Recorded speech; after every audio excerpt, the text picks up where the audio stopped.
Oi, oi! Bem-vindo, bem-vinda de volta! A gente vai falar hoje sobre sistema locomotor e essa é a última aula sobre fisiologia humana. Então, se você quer entender como o nosso corpo se movimenta, vem comigo que é depois da vinheta.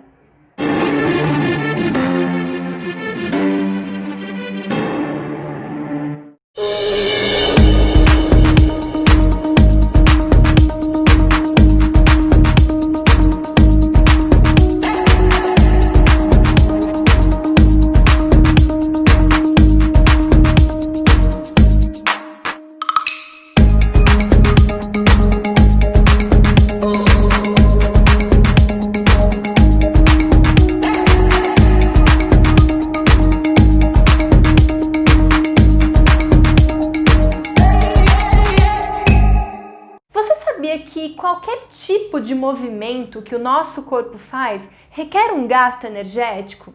Pois é, os músculos eles são responsáveis por fazer todos os tipos de movimento no nosso organismo.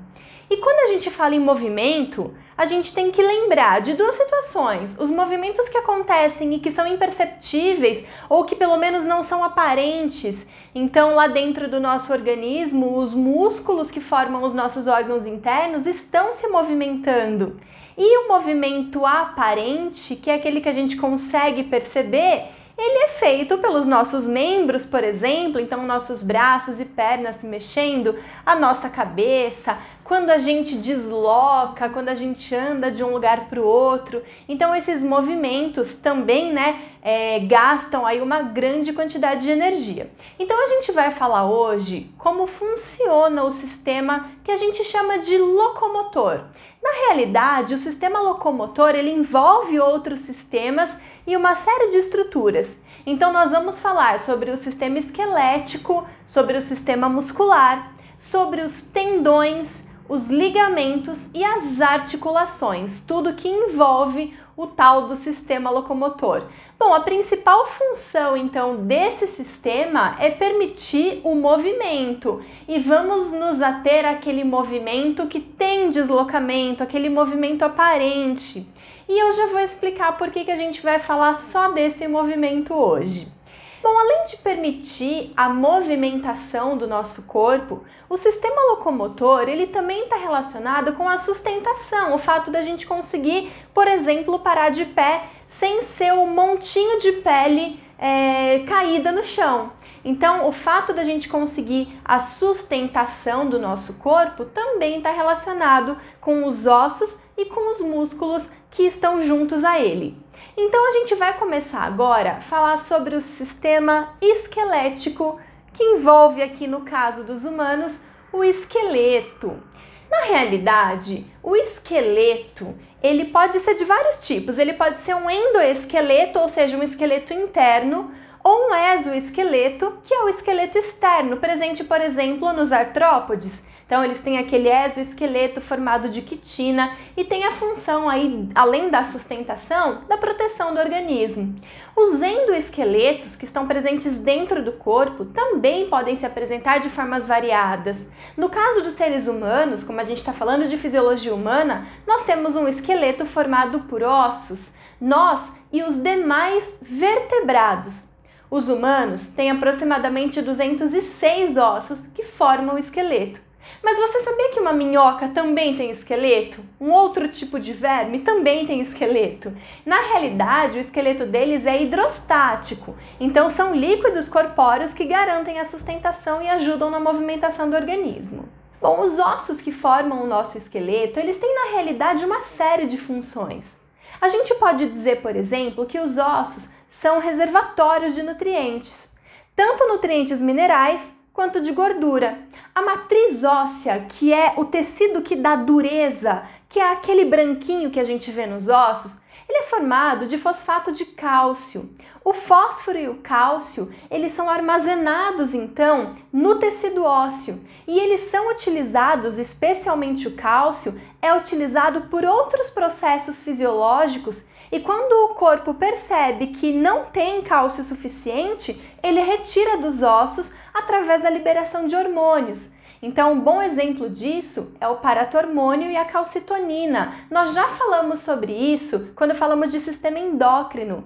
Então, as glândulas tireoides, elas liberam a calcitonina, que faz com que o cálcio permaneça nos ossos, migre para os ossos e se deposite lá. Em contrapartida, as paratireoides produzem o paratormônio, que fazem o sentido inverso. Eles pegam o cálcio dos ossos e jogam na corrente sanguínea, caso esse cálcio esteja sendo requisitado por outras situações, como por exemplo para contração muscular.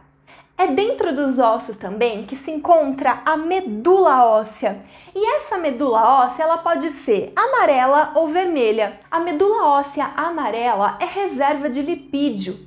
E a medula óssea vermelha ela é um tecido dito hematopoético. Hemato está relacionado a sangue e poético está relacionado à poiese, que é produção. Ou seja, a medula vermelha ela é produtora de células sanguíneas. Na realidade, o feto, a partir de aproximadamente 7 meses de gestação, ele começa a produzir suas células sanguíneas inteiramente no interior dos ossos.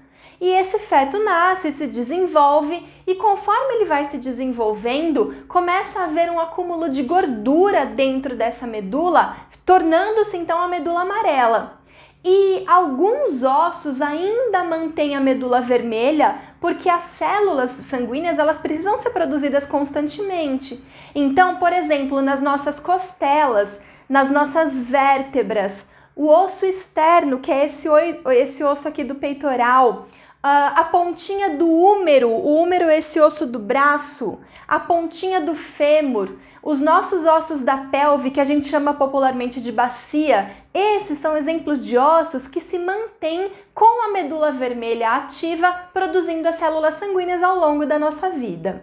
É na medula óssea também que existem as células-tronco. Pesquisas são feitas desde muito tempo para fazer com que essas células-tronco consigam entrar em processo de diferenciação e se especializarem em tecidos lesionados. As pesquisas mostram que quando esse tecido é retirado do próprio paciente e injetado no próprio paciente, o risco de rejeição, sendo menor, ele faz com que o sucesso do tratamento seja muito maior. Bom, além de reserva de nutrientes, como falamos anteriormente, os ossos, o esqueleto, ele é responsável pela sustentação e pela movimentação do organismo. Além disso, o esqueleto humano ele é dividido em dois tipos, esqueleto axial e apendicular. O esqueleto axial ele é representado pelos ossos do crânio e pelos ossos do tórax, que formam o nosso tórax.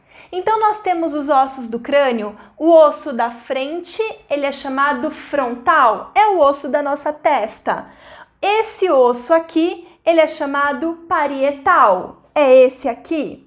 E o osso lá da nossa nuca é chamado de occipital. Nós temos ainda um osso aqui na lateral, acima da orelha, que é chamado de osso temporal. Vamos fazer a divisão aqui para ficar mais fácil da gente visualizar? Então, a gente tem mais ou menos essa situação aqui, ó. O osso frontal, os ossos parietais, são dois, um de cada lado, occipital e temporal. Ainda no crânio, nós temos o osso zigomático, que é esse osso da maçã do rosto. Nós temos maxila e mandíbula. O maxilar, na realidade, são dois ossos que são fundidos e a mandíbula é a parte móvel, ok? E o osso do nariz, que é o osso nasal. Então, nós temos um ossinho pequenininho no nariz que depois dá espaço à cartilagem que forma aqui a nossa pontinha do nariz. Bom, então nós temos esse esqueleto, essa parte do esqueleto axial que tem a função de proteger órgãos vitais do encéfalo. Lembra? Nós falamos sobre encéfalo nas aulas de sistema nervoso. E temos também o esqueleto axial formado aqui pelas costelas, vértebras e externo. Olha o osso externo que a gente falou anteriormente, ele aqui, ó. Então, esse osso externo, a partir dele, saem as costelas E atrás nós temos a coluna vertebral, as vértebras formando a coluna vertebral. Então, essa parte do esqueleto, essa caixa torácica, ela tem a função de proteger órgãos também importantes e vitais, como o coração, o pulmão, ok? Muito bem. Temos também o esqueleto apendicular. O esqueleto apendicular são os nossos membros. Então, nós temos os braços e as pernas como membros. Os ossos que formam os braços e as pernas são o húmero. O húmero é aquele osso que a gente falou anteriormente, que forma aqui o nosso braço. O antebraço é formado por 2 ossos. Quando o nosso braço está na posição anatômica, e quando eu falo posição anatômica, eu quero dizer que a minha palma da mão está voltada para frente. Na realidade, o braço ele tem que estar para baixo na posição anatômica, quase encostado no corpo. Mas eu vou levantar ele só para mostrar para vocês. Então, nós temos 2 ossos. Esse osso que fica nesse lado aqui do dedão é chamado de rádio. E como que a gente decora isso? Porque o rádio tem antena, muito bem? E o osso de baixo é chamado de ulna. O rádio e a ulna se ligam ao húmero. A nossa mão é formada pelos ossos do carpo e metacarpo. São conjuntos de ossos pequenininhos que formam a nossa mão, a palma da nossa mão. E os dedos são formados pelas falanges. Existem 3 falanges que formam esses 4 dedos e 2 falanges que formam o dedão, que é o opositor. Então, todos os nossos dedos são formados por 3 ossinhos. A falange proximal, a falange média e a falange distal. E o nosso dedão é formado somente pela falange proximal e pela falange distal. A nossa perna é formada, na realidade, a nossa coxa, tecnicamente o nome disso é coxa, é formada pelo fêmur. E nós temos na perna 2 ossos também, que são a tíbia. A tíbia é o osso maior, mais importante aqui no processo de sustentação, e a fíbula, que é esse osso menorzinho, que fica um pouquinho na lateral da tíbia. A fíbula, ela é importante porque ela ajuda no equilíbrio, mas a sustentação, de fato, quem faz é a tíbia. Nós temos também na região do joelho a patela. A patela, ela é importante porque ela ajuda na movimentação, só que eu vou explicar isso para vocês um pouquinho mais para frente. Os nossos pés, eles são formados por ossos que são chamados de tarso. Então, na mão nós temos o carpo e o metacarpo, no pé nós temos o tarso e o metatarso. E nós também temos falanges, da mesma forma que acontece nas mãos, os dedos dos pés são formados por falanges. E nós temos aqui o calcâneo, que é o osso que forma o calcanhar. Bom, esses são alguns dos ossos mais destacados aí do corpo humano e o nosso esqueleto aí todo estiloso para você aprender. Bom, gente, não dá pra gente falar de locomoção falando somente de esqueleto, então a gente vai falar agora sobre sistema muscular e depois a gente vai unir as duas coisas. Eu vou falar para você mais pra frente sobre os tecidos que formam o nosso corpo e aí a gente vai falar tudo completinho sobre tecido muscular. Mas agora eu quero que você se lembre que o tecido muscular, na realidade, são 3 tipos. Eu tenho tecido muscular estriado esquelético, tecido muscular estriado cardíaco e tecido muscular liso. Hoje nós vamos falar do tecido muscular estriado esquelético, porque como o próprio nome está dizendo, ele está ligado aos ossos e ele que permite sustentação e movimento do nosso organismo. Então vamos lá? O músculo esquelético, o músculo estriado esquelético, o músculo estriado tem esse nome porque quando a gente olha uma fibra muscular, quando a gente olha um tecido muscular, a gente percebe risquinhos que são chamados de estrias. E eu vou explicar aqui na estrutura o que são essas estrias. Então vamos lá, eu tenho aqui o meu músculo. O músculo, como ele é ligado ao esqueleto? Através de tendões. Então, os tendões, eles são tecidos resistentes que ligam o músculo ao esqueleto. E isso é muito importante porque é através dessa união que eu vou conseguir o movimento. Sabe por quê? Porque o tecido ósseo, o sistema esquelético, ele é passivo na movimentação. Ele não consegue se movimentar, ele precisa ser puxado. Quem puxa o osso? É o músculo. Então eu preciso que esse osso esteja muito bem preso ao músculo ou vice-versa, que o músculo esteja muito bem preso aos ossos, para que quando o músculo contrair, ele consiga puxar esse osso no sistema de alavanca, e a gente já vai falar um pouquinho sobre isso.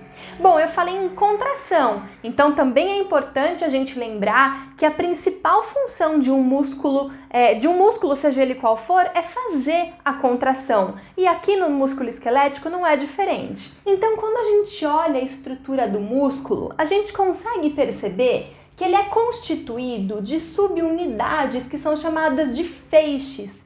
Esses feixes são constituídos de subunidades que são chamadas de fibras, e as fibras são constituídas de miofibrilas, mas calma que eu vou explicar tudo de novo.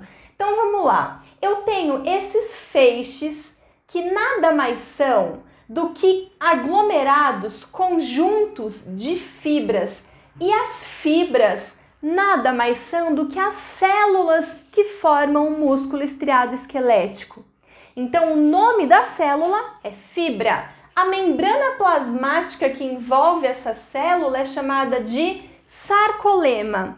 E o citoplasma é o sarcoplasma. Ele tem nome diferente, mas tem a função muito semelhante.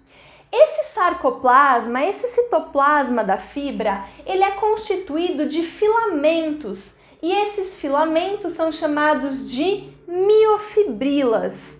As miofibrilas são envoltas por retículo endoplasmático, que no caso da fibra esquelética é chamado de retículo sarcoplasmático, e ele tem uma função muito especial, que é fornecer cálcio para que o processo de contração muscular aconteça. Eu já vou falar um pouquinho melhor sobre isso.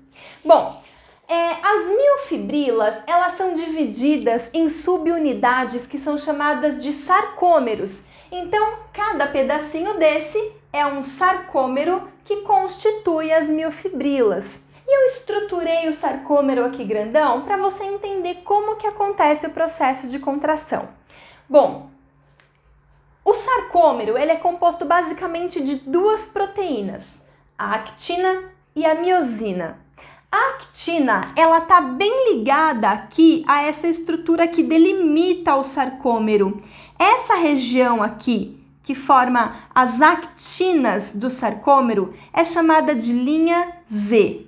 Então, de uma linha Z até outra, eu tenho um sarcômero. Muito bem, vamos entender como que acontece. As fibras de actina, elas são sobrepostas às fibras de miosina. E para acontecer a contração, eu preciso que a miosina e a actina deslizem uma sobre as outras. Na realidade, para haver o processo de contração, eu preciso fazer com que o meu sarcômero encurte. A contração nada mais é do que o encurtamento do sarcômero. E como que isso acontece? Aqui, as minhas miosinas, elas na realidade, elas possuem uma parte da proteína que a gente chama de cabeça, para que a miosina consiga puxar a actina. Na realidade, para isso acontecer, eu vou precisar do cálcio. E por que eu vou precisar do cálcio? As fibras de actina, elas possuem estruturas que são como se fossem ganchos. E esses ganchos, eles precisam grudar na miosina para que a miosina consiga puxar as actinas e promover a contração, o encurtamento do sarcômero. Acontece que esses ganchos, eles estão ocupados por um outro tipo de proteína que é a tropomiosina. Para que essa tropomiosina desocupe esse gancho, eu preciso do cálcio. Então eu vou jogar cálcio, o retículo sarcoplasmático vai liberar cálcio e esse processo vai usar ATP. Então quando chega ATP e chega cálcio, O cálcio promove a liberação desse sítio, desse ganchinho da actina, e dessa forma ela consegue se fixar na miosina. Então, quando eu tenho os ganchinhos da actina fixos na miosina, eu consigo fazer, a miosina consegue trazer as actinas, promovendo o processo de encurtamento, que é o que a gente chama de contração. E aí, o contrário promove o relaxamento desse músculo. Então, o relaxamento nada mais é do que a miosina liberando as fibras de actina para que elas possam voltar na sua posição original. Então, o encurtamento do sarcômero é a contração muscular. Se eu estou encurtando todos os sarcômeros, eu estou encurtando todas as miofibrilas, eu estou encurtando as fibras, eu estou encurtando os feixes, eu estou encurtando o músculo. E o relaxamento é o mecanismo inverso desse processo. Para a gente entender muito bem a relação dos ossos e dos músculos, eu quero falar para vocês um pouquinho sobre as articulações. As articulações, elas podem não ter movimento, elas podem ser fixas. A gente chama de junta. Por exemplo, entre os ossos que formam o crânio existem as juntas. E olha só de curiosidade, a junta entre o osso frontal e o parietal é o que a gente chama de moleira do bebê. Esses ossos, eles têm bastante maleabilidade, porque, teoricamente, o neném nasce de parto normal e para passar pelo canal vaginal, a cabeça dá uma leve achatada para que ele consiga passar com mais facilidade. Depois ela volta ao normal e essa região onde houve essa articulação, ela vai calcificar mais para frente. É por isso que quando a gente tem neném, a gente fala que tem que tomar bastante cuidado com a moleira, que é essa região aqui dessa articulação que é coberta por cartilagem e aos poucos ela vai calcificando. Agora, as articulações móveis são essas que a gente consegue permitir o movimento. Então, nós temos várias articulações de vários tipos. As articulações rotacionais são essas que permitem a gente rodar em todas as direções. Essas que permitem somente a gente fazer o movimento de vai e vem. Nós temos no braço, na perna, na nossa cintura. Aliás, as cinturas que possuem essa articulação bem evidente, elas são muito importantes para ligar o nosso esqueleto apendicular ao esqueleto axial. Então vamos falar delas. Nós temos a cintura escapular, ela é formada por dois ossos. Esses ossos aqui, que são as chamadas clavículas, que são esses ossinhos aqui, ó, que ficam bastante evidentes nas pessoas magrinhas. E a escápula, que é o osso que fica atrás do ombro, aqui nas nossas costas. A cintura pélvica é o que a gente chama de bacia. Então, ela é composta por basicamente três ossos. Os íleos, que são esses ossos maiores que formam essa asa. Os isquios. Os isquios são os ossinhos do bumbum. Quando a gente senta no chão e joga o bumbum um pouquinho para trás, a gente consegue perceber que a gente está sentado em dois ossinhos. São os isquios. E o pubis é o ossinho que está presente ali na nossa região pubiana. Mais ou menos onde a gente tem a presença de pelos pubianos, se a gente apertar, a gente consegue sentir duro. Esse duro é o osso, é o pubis.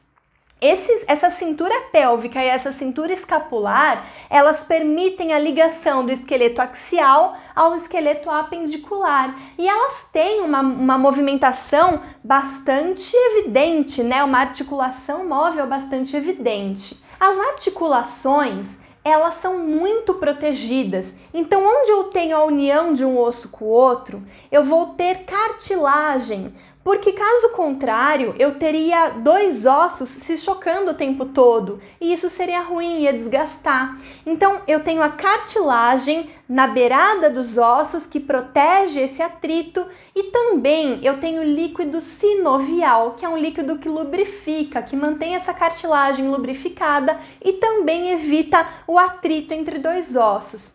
Além disso, o que faz para numa articulação os ossos se manterem no lugar e não desviarem? São os ligamentos. Então nós temos estruturas que ligam o osso ao outro, que são chamadas de ligamentos e ajudam a dar estabilidade para a articulação. Quando a gente fala de articulação, o movimento da articulação é, na realidade, um movimento que a gente chama de alavanca. E a alavanca é muito bem explicada pela física. Por sorte, meu marido, meu parceiro de trabalho, meu parceiro aqui do canal é professor de física, então eu vou chamar ele aqui agora para explicar pra gente o sistema de alavanca que funciona aqui no nosso sistema locomotor. Vi, vem com a gente! Sem sombra de dúvidas, a biomecânica é um dos assuntos mais interessantes da biofísica. Um dos assuntos mais interessantes da biologia, um dos assuntos mais interessantes da física, um dos assuntos mais interessantes se a gente vai falar da indústria de fármacos, da indústria química, enfim, a biomecânica é algo que chama muita atenção. Dentro da física, é extremamente importante que você conheça uma equação. A equação é essa aqui, ó.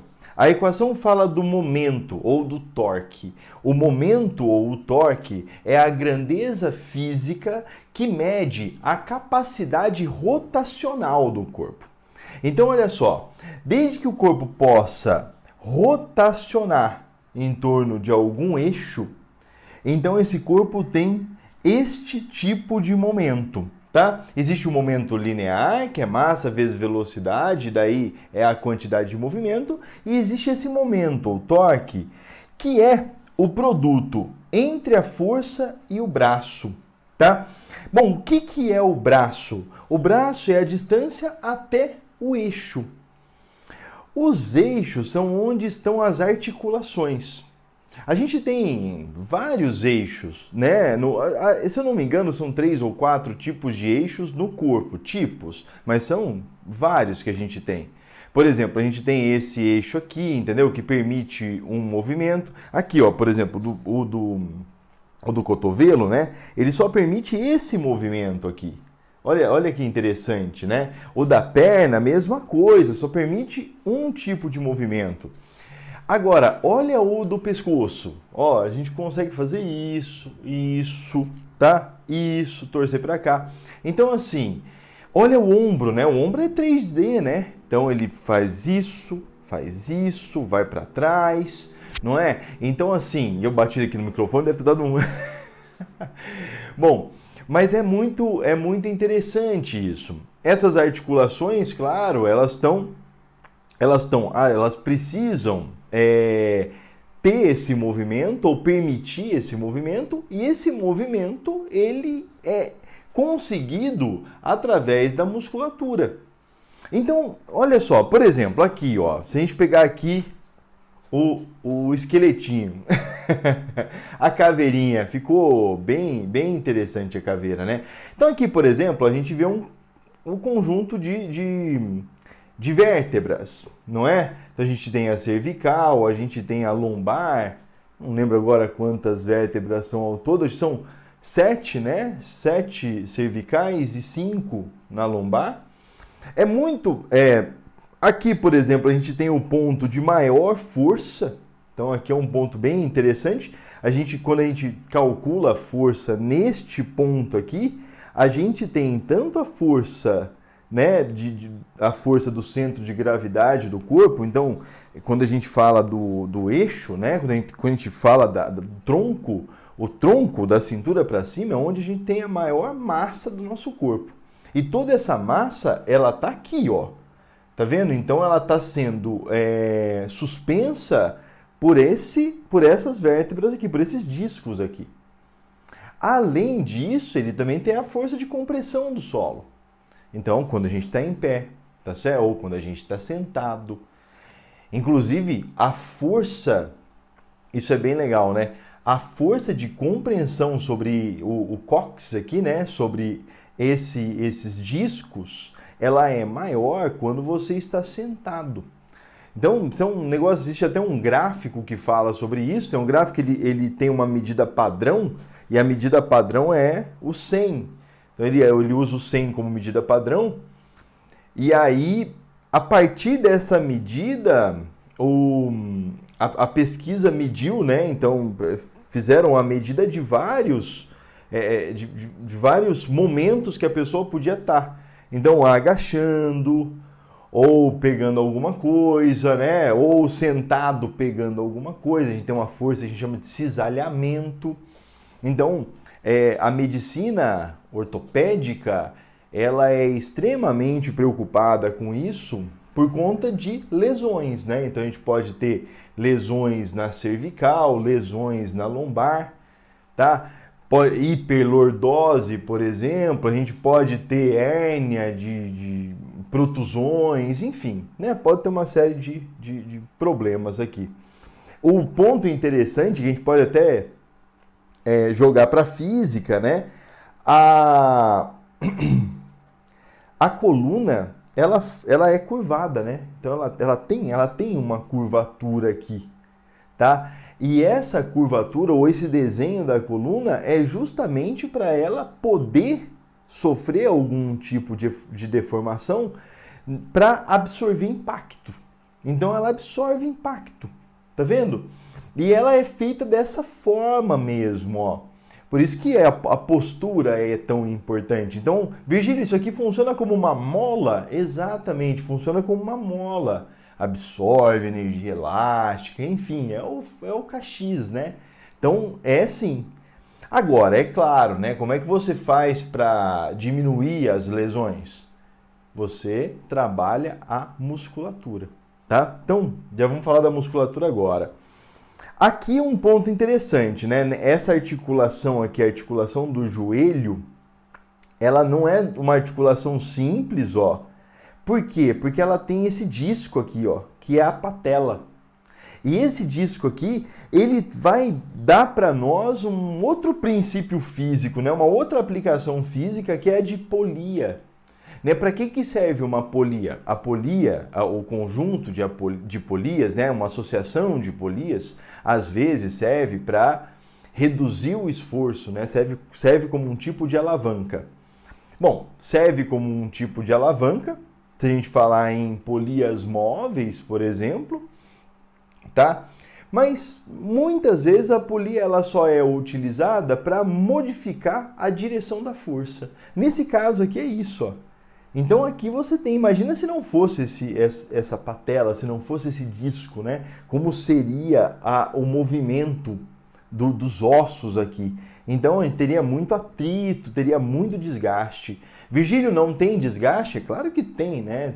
A gente vê aí jogadores profissionais, às vezes com problemas. Jogadores profissionais, eles precisam fortalecer muito a musculatura da perna, mas muito mesmo, para que não tenha tantas lesões no joelho. Ginastas, mesma coisa. Ginastas têm muito, às vezes tem problemas de joelho e tem problemas na coluna, tá? Professores têm problemas na coluna cervical. Né? A gente fica muito assim, né? Fica muito com a postura errada, então a gente pode ter alguns problemas aqui. Se não tiver, é claro, né? Não que a hérnia ou o problema vá se dar só nas pessoas que não têm a musculatura fortalecida, mas é fato que a musculatura fortalecida ela reduz o esforço sobre o osso, sobre a vértebra. Então esse é um negócio bem legal. Então aqui a gente usou aqui o sistema esquelético para falar de algumas coisas. E aí, para cada tipo de articulação, para cada articulação que você pensa no corpo, né, a gente produz esse movimento. Um ponto interessante é que a gente sempre tem um músculo para o movimento contrário. Por exemplo, o bíceps, ele faz uma força para subir o braço, enquanto o tríceps, que está aqui, né, ele vai fazer a força para descer. Então, se eu precisar forçar para descer, eu vou usar o tríceps. Se eu precisar forçar para subir, eu vou usar o bíceps. Então, na perna, a mesma coisa, né? Se eu quero fortalecer o quadríceps aqui, a parte da frente da coxa, eu subo e desço a perna. Se eu quero fortalecer o posterior de coxa aqui, o bíceps, né, femoral, eu subo a perna, né? Eu subo a perna aqui nas costas. Um ponto que é relevante aí, que eu acho interessante, porque a gente sempre vê acontecer, né? Então, por exemplo, eu quero ficar eu quero malhar peito, né? Então eu quero deixar o peito maior. O que eu faço? Eu faço esse movimento. Então, olha, eu provoco a contração das costas, não é isso? Provoca a contração das costas para trazer aqui. Se eu fornecer, e claro, essas contrações musculares, elas são produzidas por pulsos elétricos, então a informação ali no músculo é através de pulsos elétricos. Isso quer dizer o quê? Quer dizer que se eu der um choque, olha só, se eu der um choque, eu produzo isso também. E olha que interessante, né? A gente vê em filmes direto. Uma pessoa que teve uma parada cardíaca usa o desfibrilador, né? Então os médicos vão lá, usam um desfibrilador. E é comum, quando o médico usa o desfibrilador, que no momento do choque a pessoa levante, né? Ou tenha uma reação ou uma ação de sair da cama. Por quê? Porque esse choque aqui no peito provoca a contração das costas. Tá? Então a gente tem esses movimentos aí, esses músculos associados.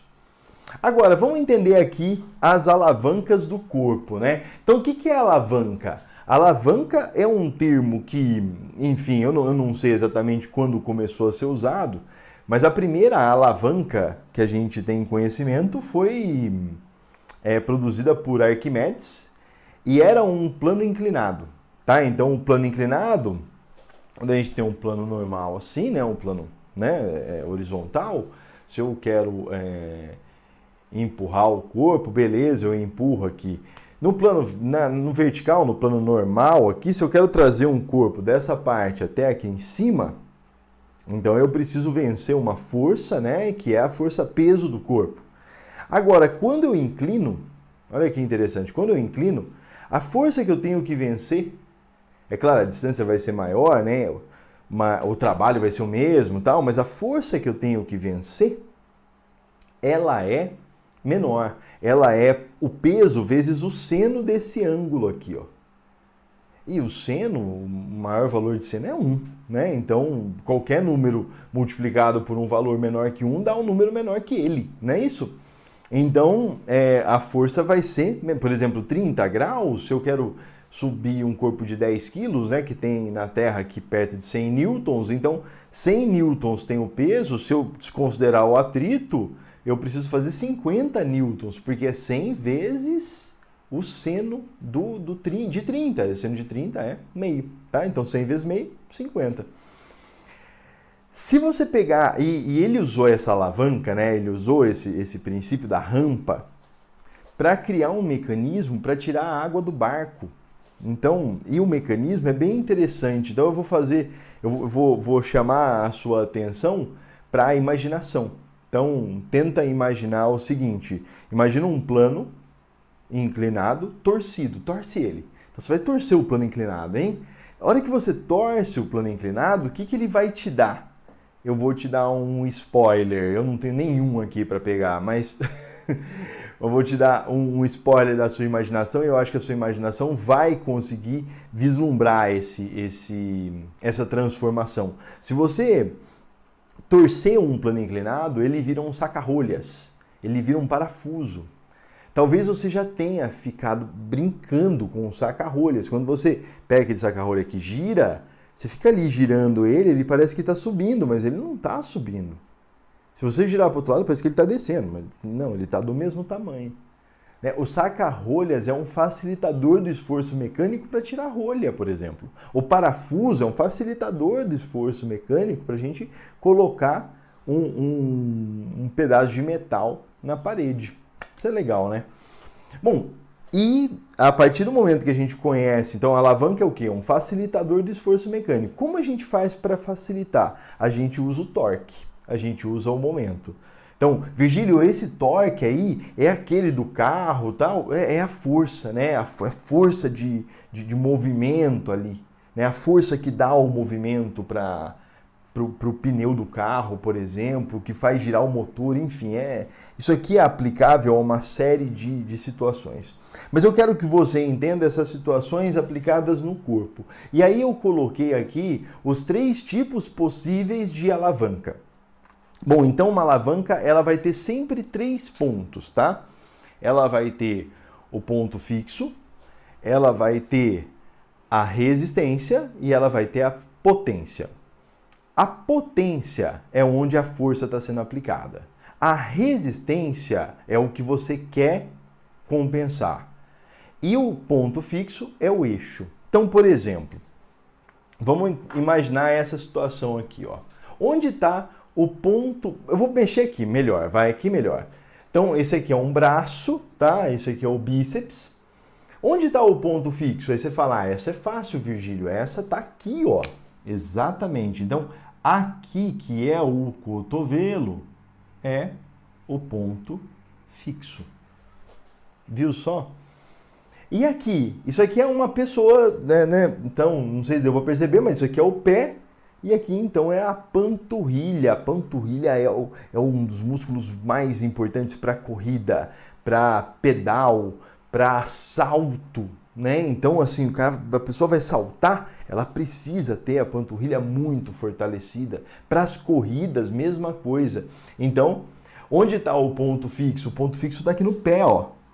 Não é a parte que você deixa fixa e você mexe o restante do corpo. Então, este cara aqui é o ponto fixo. E aqui na cervical? Bom, na cervical o ponto fixo está aqui, ó, não é? Então tá aqui, ó, no ponto que você deixa fixo para mexer o restante da cabeça. Então, aqui a gente tem o ponto fixo. Vamos pôr aqui, vai. Ó, o ponto fixo. Legal. E onde está a potência? Bom, a potência está no músculo. Então, aqui no bíceps, olha a potência. A potência está aqui, ó. Tá, então eu vou... você pode não querer chamar de potência, tá? Você pode chamar de força mesmo, tá bom? Então, ponto fixo e aqui a força, tá? É que o nome, né, que se utiliza é força potente, né? Força de potência, força que dá potência, tá? Então, pode chamar de potência. Onde está aqui? Olha aqui, velho, potência. Tá? E aqui, olha aqui, ó, potência.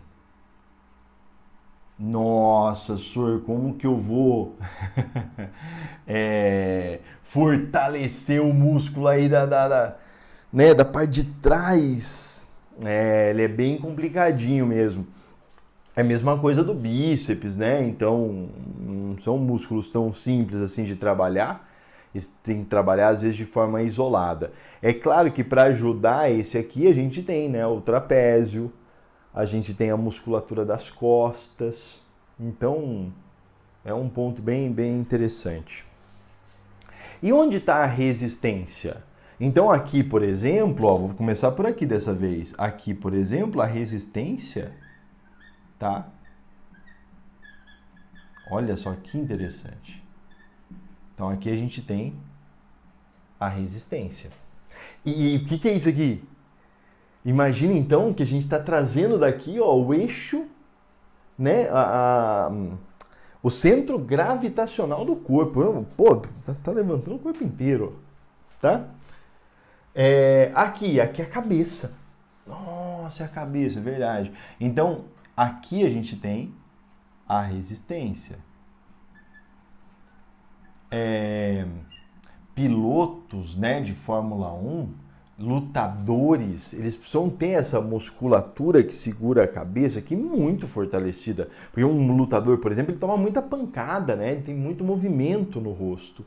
Então, o piloto de Fórmula 1, mesma coisa, ele está fazendo aqui, ó, então as forças de inércia ali, né, elas vão jogar a cabeça para um lado e para o outro. Então ele precisa ter a musculatura fortalecida, senão ele pode ter uma lesão grave.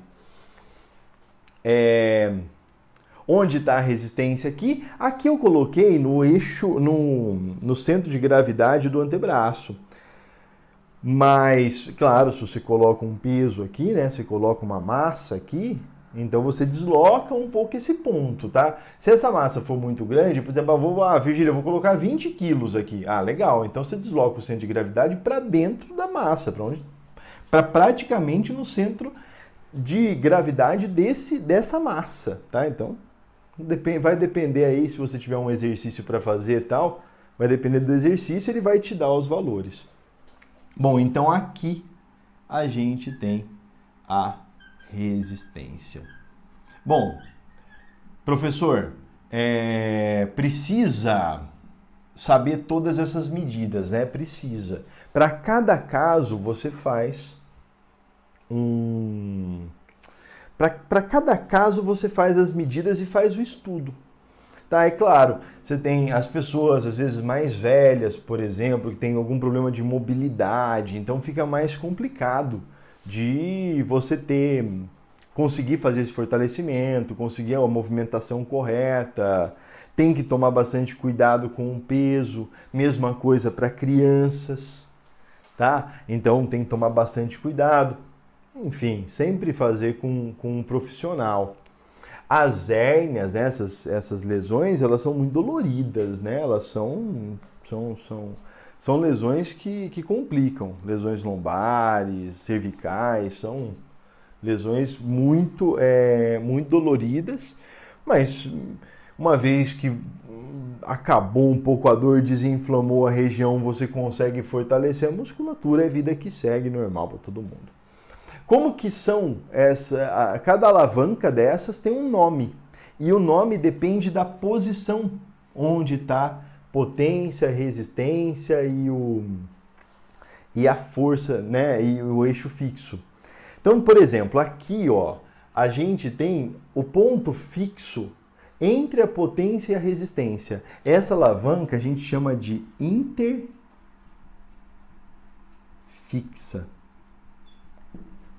Essa aqui, vamos lá, ó, essa aqui do bíceps, a gente chama de interpotente.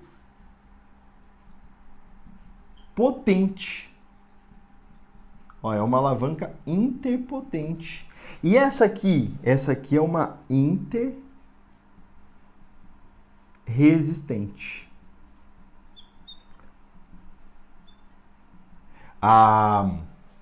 A interpotente, por exemplo, você vai fazer mais força, né? A força vai ser multiplicada para você conseguir levantar aqui.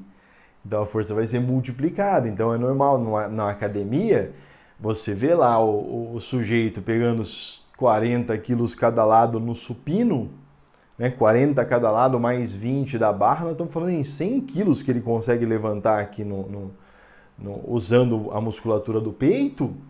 E ele vai pegar peso ali no bíceps, ele pega 20 quilos, né? 18, 16, que já é muito, tá? Por quê? Porque esse tipo de alavanca aqui, você tem a potência tem que ser maior, você vai ter um aumento de potência. Então ele nem é tanto um facilitador. Já essa aqui é a maior, acho que é a principal facilitadora que tem, a interresistente. Isso aqui é um carrinho de mão. Sabe aqueles carrinhos de mão para levar cimento, essas coisas? Né? Então, olha só o carrinho de mão. A potência está aqui, né? Onde você levanta, a resistência é o saco de cimento e o ponto fixo está ali na rodinha. Vamos outro. A pessoa fazendo flexão de braço, né? Então, você tem a potência, a resistência no meio e o pé, né? Que é o ponto fixo, no outro extremo. Então, interfixa, interpotente, interresistente. Em relação ao eixo, né? Então, sempre em relação ao eixo. Então, sempre você pensa no eixo, pensa onde está a força e calcula o momento. Tá? Então, você calcula o momento da força potente e o momento da força resistente. Se o sujeito estiver em equilíbrio, então esses momentos iguais a zero, tá? Então você faz o momento de um igual, a soma dos momentos, né, igual a zero. Agora, num movimento, por exemplo, acelerado, opa, aí não. Então é muito comum, às vezes você vê na academia, a pessoa fazer um exercício e ela fala assim, explode. Aí você faz o exercício muito rápido. E aí ela fala, mas volta devagar. Explode. Volta devagar. Então o que o professor está fazendo? Ele está estimulando tudo. Virgílio, poderia ser o contrário? De certa forma, sim, né? É que você vai levantar um supino, por exemplo, né? Então, sobe devagar. Agora explode. Mas vai que o cara não consegue segurar aqui, né? Pronto, machuca. Mas é isso. Então, usando o sistema esquelético, o sistema de alavancas, a gente consegue ter uma ideia boa da biomecânica. Ficou claro? Espero que sim. Até uma próxima. Tchau, tchau. Bom, o sistema locomotor é tranquilinho, é suave, é gostosinho. Eu espero que você tenha entendido, eu espero que você tenha gostado da aula, desse processo de interdisciplinaridade, da gente trazer a física aqui para dentro da biologia. Se você gostou do vídeo, se você gostou da lousa, se você gostou de qualquer coisa, comenta aqui pra gente. Isso faz bem pro canal, isso faz bem pra gente. Da crítica, da sugestão. O que você quer saber mais? Escreve aqui pra mim. Se você tiver qualquer dúvida, também vou ter prazer em tirar. Então, até a próxima. Bons estudos!